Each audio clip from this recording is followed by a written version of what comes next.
কোনো কিছুতেই কাজে মনোযোগ দিতে পারছেন না বা মনোযোগী হতে পারছেন না, এটা কিন্তু বর্তমান সময়ে আমাদের সবারই খুব কমন একটা সমস্যা। কিন্তু আপনার এই মনোযোগ বাড়ানোর জন্য যে আপনাকে অনেক কিছু করতে হবে তা না। প্রতিদিন ৫-১০ মিনিট সময় ব্যয় করেও কিন্তু আপনি আপনার এই মনোযোগ বা ফোকাস বাড়ানোর বিষয়টি কিন্তু একটু আপনি ডেভেলপ করতে পারেন বা একটু এখানে আপনি ইমপ্রুভমেন্ট নিয়ে আসতে পারেন। তো সেটা কিভাবে সম্ভব?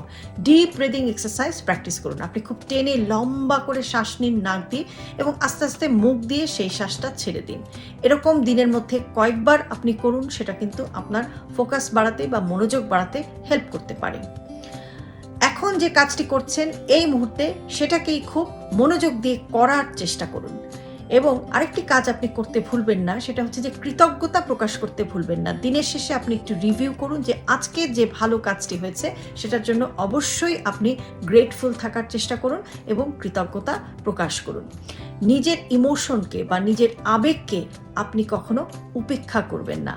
এই কাজগুলো একটু করে দেখুন, তাহলে দেখবেন যে আপনি কিন্তু আপনার মনোযোগ কিন্তু আস্তে আস্তে বাড়াতে পারছেন, আপনার কাজে কিন্তু আপনি কনসেন্ট্রেশন দিতে পারছেন। কাজেই দিনের মধ্যে একটু সামান্য সময় নিজের জন্য ব্যয় করুন, যেটা আপনাকে আপনার গোলের দিকে বা আপনার কাজের দিকে ফোকাসড হতে সাহায্য করবে। ভালো থাকবেন সবাই।